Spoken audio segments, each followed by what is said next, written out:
tentative description of a dinner given to promote the impeachment of President Eisenhower. After it became obvious that the strange rain would never stop, and after it became obvious that the President was doing everything in his power,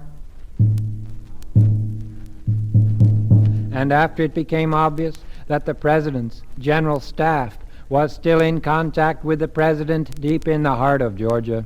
while deep in the heart of South America, the President's left-hand man was proving all the world loves an American.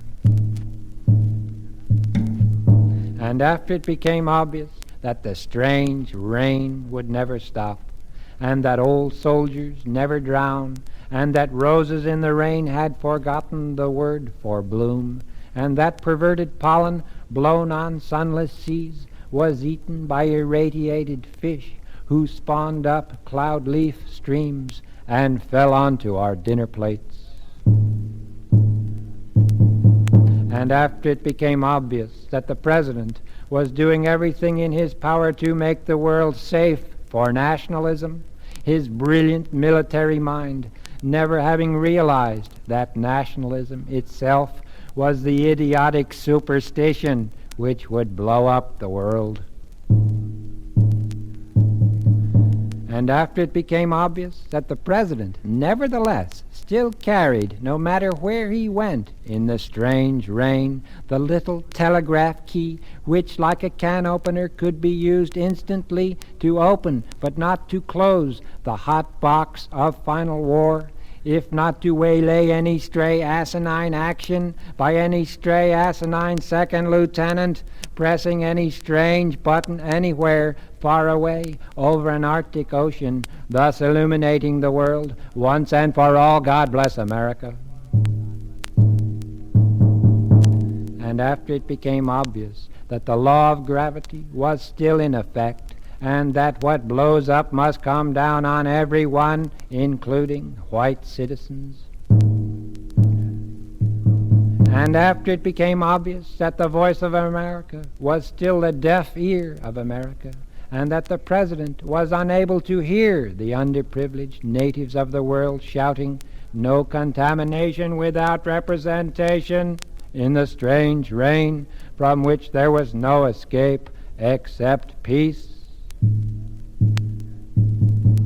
And after it became obvious that the word truth had only a comic significance to the Atomic Energy Commission, while the President danced madly to Mad Admiral Strauss waltzes, wearing special atomic earplugs which prevented him from hearing Albert Schweitzer and 9,235 other scientists telling him about spastic generations and blind, boneless babies in the rain from which there was no escape except peace.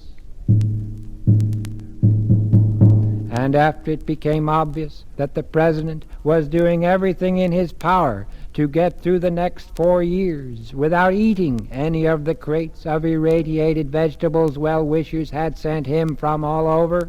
and which were filling the corridors and antechambers and bedchambers and chamber pots in the not-so-White House, not to mention all the other various golf houses scattered throughout the land of prosperity. And after it became obvious that the great soldier had become the great conciliator, who had become the great compromiser, who had become the great fence-sitter, who actually had heard of the Supreme Court's decision to desegregate the land of the free, and had not only heard of it, but had actually read it. And after it became obvious that the President had gone to Gettysburg 77 years ago, and had given his Gettysburg address to the postman, and so dedicated himself to the unfinished task. Then it was that the natives of the Republic began assembling in the driving rain from which there was no escape except peace. And then it was that no invitations had to be sent out for the great testimonial dinner, except to politicians whose respected names would lend weight to the project, but who did not come anyway, suspecting the whole thing was a plot to save the world from the clean bomb from which there was no escape except peace. And women who still needed despair to look truly tragic came looking very beautiful and very tragic indeed, since there was despair to spare. And some men also despaired and sat down in Bohemia and were too busy to come. But other men came whose only political action during the past 20 years had been to flush a protesting toilet and run. And babies came in their carriages carrying irradiated dolls and holding onto crazy strings of illuminated weather balloons filled with Nagasaki air. And those who had not left their TV sets long enough to notice the weather in 7 years now came swimming through the rain, holding their testimonials.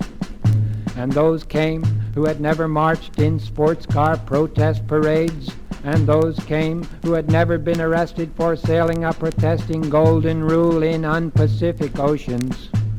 And Noah came in his own ark, looking surprisingly like an outraged Jesus Christ, and cruised about, flying his pinion and picking up 2 of each beast that wanted to be preserved in the rain, which was raining real cats and dogs, and from which there was no escape except peace. And peddlers came in lead jockstraps, selling hot dogs and rubber American flags, and waving petitions proclaiming it un-American to play golf on the same holy days that clean bombs were set off on time. And finally, after everyone who was anyone, and after everyone who was no one had arrived, and after every soul was seated and waiting for the symbolic mushroom soup to be served,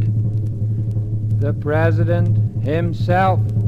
came in, took one look around, and said, "We resign